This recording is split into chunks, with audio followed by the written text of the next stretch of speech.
News nation Anand સત્યની સાથે। નમસ્કાર દર્શક મિત્રો, ન્યૂઝ નેશન આણંદમાં આપનું હાર્દિક સ્વાગત છે। સમાચાર આવી રહ્યા છે કે સુપ્રસિદ્ધ યાત્રાધામ ડાકોરમાં દબાણો દૂર કરવા માટે પ્રાદેશિક કમિશનરની કચેરી સહિત જિલ્લા કલેક્ટર, જિલ્લા SP, SDM Thasra, Dakor police station, chief officer, Dakor નગરપાલિકામાં લેખિત તેમજ મૌખિક રજૂઆત કરવામાં આવી। યુવા કોંગ્રેસી કાર્યકર અને ખેડા જિલ્લા કોંગ્રેસ સમિતિના મંત્રી કૃણાલ શર્મા દ્વારા દબાણો દૂર કરવા માટે અને દૂર દૂરથી આવતા યાત્રાળુઓને મુશ્કેલી ન પડે તેવું સુમેરું આયોજન કરવામાં આવે તેવી લેખિત અને મૌખિક રજૂઆત કરવામાં આવી હતી। ખેડા જિલ્લાના ઠાસરા તાલુકામાં આવેલ સુપ્રસિદ્ધ યાત્રાધામ ડાકોરમાં દબાણોને લઈને અનેક વખત લેખિત અને મૌખિક રજૂઆતો કરવામાં આવી છે, છતાં તંત્ર આંખાડા કાન કરી રહ્યું હોય તેવું લાગી રહ્યું છે। ડાકોરમાં દિવસે ને દિવસે શ્રદ્ધાળુઓ સંખ્યા વધી રહી છે, જેને લઈને તારીખ 5મી ફેબ્રુઆરી 2024ના રોજ બોડાના સ્ટેચ્યુથી ડાકોર મંદિર પ્રવેશ દ્વાર અને રણછોડજી મંદિરના આજુબાજુનો સમગ્ર વિસ્તારના વેપારીઓ દ્વારા અતિશય દબાણો કરવામાં આવે, જે દબાણોના કારણે ડાકોરમાં આવતા તમામ યાત્રિકોને ઘણી તકલીફો પડે છે। શનિવાર, રવિવાર અને પૂનમની જાહેર રજાઓમાં યાત્રાળુઓનો ઘસારો વધારે રહેતો હોવાથી અને દૂર દૂરથી આવતા યાત્રિકોને દબાણોને લીધે ઘણી તકલીફો વેઠવાનો વારો આવે છે। દબાણો વહેલી તકે દૂર કરવામાં નહીં આવે તો ગાંધી ચિંધ્યા માર્ગે આંદોલન કરીશું તેવી ચીમકી કૃણાલ શર્મા દ્વારા ઉચ્ચારવામાં આવી છે।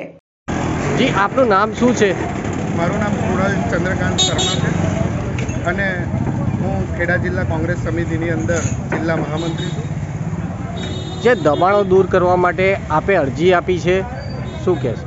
દબાણો દૂર કરવા માટે મેં એટલે અરજી આપવાની મારી ફરજ પડી કે ડાકોરની અંદર રણછોડજી મંદિરના મેન પ્રવેશ દ્વારથી લઈને બોડાણાના સ્ટેચ્યુ સુધી અને ટાવરથી લઈને કંકુ દરવાજા સુધી બધી જગ્યાએ વેપારીઓ દ્વારા દબાણ કરવામાં આવ્યા છે અને એ દબાણના કારણે યાત્રિકોને ખૂબ જ તકલીફોનો સામનો કરવો પડે છે। વેપારીઓ તેમની સાથે વિભત્સ્ય વર્તન કરતા હોય છે, ગાળાગાળી કરતા હોય છે, એના કારણે મારે અરજી આપવાની ફરજ પડી છે અને યાત્રિકો રવિવાર છે, શનિવાર છે, પૂનમના દિવસે આવે છે, આડબંધ જ્યારે પૂનમના દિવસે મારવામાં આવે છે ત્યારે વેપારીઓ દ્વારા જે એમની દુકાન કરતાં જે 4-4, 5-5 ફૂટ જે બહાર પાટિયા કાઢવામાં આવ્યા છે એના કારણે પબ્લિકને ખૂબ જ અગવડ પડે છે અને તેમની લાગણીઓ દુભાય છે। અમે કઈ કઈ જગ્યાએ અરજીઓ કરી?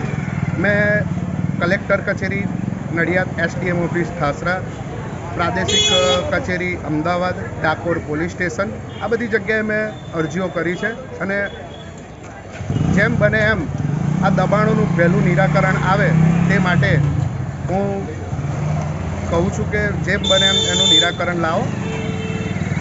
આનું જો નિરાકરણ નહીં આવે તો આગળ આપની શું કાર્યવાહી? જો આનું નિરાકરણ જો હું માનું છું ત્યાં સુધી 3 કે 4 દિવસની અંદર જો આનું નિરાકરણ ના આવ્યું તો હું આમરણતો ઉપવાસ અને ગાંધીજીના ચીંધ્યા માર્ગ પર હું ન્યૂઝ નેશન આણંદ સત્યની સાથે।